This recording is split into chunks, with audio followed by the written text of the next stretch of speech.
கர்த்தருக்கு பிரியமானவர்களே, கர்த்தர் இன்றைக்கு உங்களோட பேசவிருக்கும் வார்த்தையை கேட்கலாமா? மத்தேயு 24 அதிகாரம் 44 வசனம். நீங்கள் நினையாத நாளிகையிலே மனுஷகுமாரன் வருவார், ஆதலால் நீங்களும் ஆயத்தமாயிருங்கள். எனக்கு பிரியமான தெய்வ பிள்ளைகளே, இன்றைக்கு ஆண்டவர் நம்மிடத்தில் எதிர்பார்க்கிற ஒரு காரியம் என்ன தெரியுமா? ஆயத்தமாயிருக்க வேண்டும் என்று எதிர்பார்க்கிறார். உதாரணத்திற்கு ஒரு திருமணத்திற்கோ அல்லது ஏதோ ஒரு ஃபங்க்ஷன், உதாரணத்திற்கு ஒரு திருமணத்திற்கு அல்லது பல நாட்கள் கழித்து வரப்போகிற ஒரு ஃபங்க்ஷனுக்கு நாம் போக வேண்டும் என்று சொன்னால் அதற்கு முன்பாகவே என்ன உடை உடுத்தலாம், எப்படி உடுத்தலாம், என்ன பேக் கொண்டு போகலாம் என்று எல்லாவற்றையும் யோசித்து மிகவும் அழகாய் மேட்சாய் எடுப்போம் அல்லவா? அதுதான் ஆயத்தம்.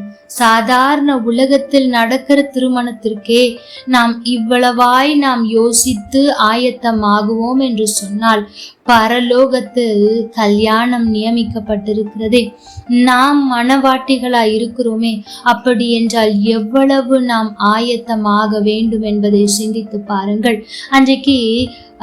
அன்றைக்கு அகாஸ்வேரு ராஜா வஸ்தியின் இடத்தில் எஸ்தரை தேர்ந்தெடுக்க பல மாதங்கள் அங்கே வைத்து பராமரிக்கிறார். அவள் ஆயத்தமாகிறார். கிட்டத்தட்ட 3 மாதங்களுக்கு மேலாய் அவளை ஆயத்தப்படுத்துகிறார்கள். சாதாரண ஒரு தேசத்துக்கு ராணியாக மாற வேண்டியதற்கு அவளுக்கு அவ்வளவு பயிற்சிகளும் ஆயத்தமான சூழ்நிலைகளும் தேவைப்படுகிறது என்று சொன்னால், பரலோகத்தில் நாம் போய் வாழ்வதற்கும், ஏன் பரலோகத்தில் நாம் போய் சேர்வதற்கும் நாம் தகுதியுள்ளவர்களாக வேண்டும் என்று சொன்னால், நாம் எவ்வளவாய் ஆயத்தமாய் இருக்க வேண்டும் என்பதை சிந்தித்து பாருங்கள். எனக்கு பிரியமான தெய்வ பிள்ளைகளே, ஆண்டவருடைய வருகை எப்பொழுது வேண்டுமானாலும் இருக்கலாம். ஆனால் அவர் வரும்போது அவர் என்னை ஏற்றுக்கொள்ளுவார் என்கிற விசுவாசம், தைரியம் உங்களுக்கு இருக்கிறதா? ஏனென்றால் அநேக நேரத்தில் நாம் ஆண்டவரோடு இருந்தாலும் சில நேரத்தில் அவரை விட்டு பின்வாங்கி போய்விடும்.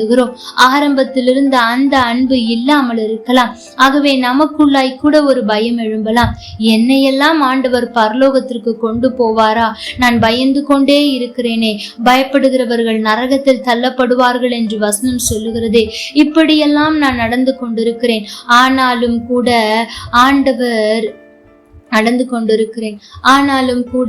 ஆண்டவர் என்னை சேர்த்து கொள்ளுகிறது போல என்னுடைய வாழ்க்கை இருக்குமா என்பதை சிந்தித்து பாருங்கள்.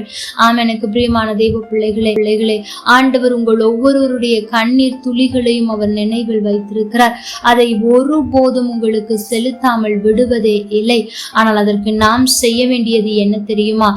எப்பொழுதும் ஆயத்தமாய் இருப்பேன் என்று சொல்வதோடு நின்று விடாமல் ஆண்டவருக்காய் இருந்து செயல்படுவோம். அநேகர் ஆச்சரியப்படும்படியாய் நம்முடைய வாழ்க்கை மாறட்டும். கர்த்தர் தாமே உங்களோடு கூட இருந்து உங்களை ஆசீர்வதிப்பாராக. ஆமென். லைக் பண்ணுங்க, ஷேர் பண்ணுங்க, கமெண்ட் பண்ணுங்க.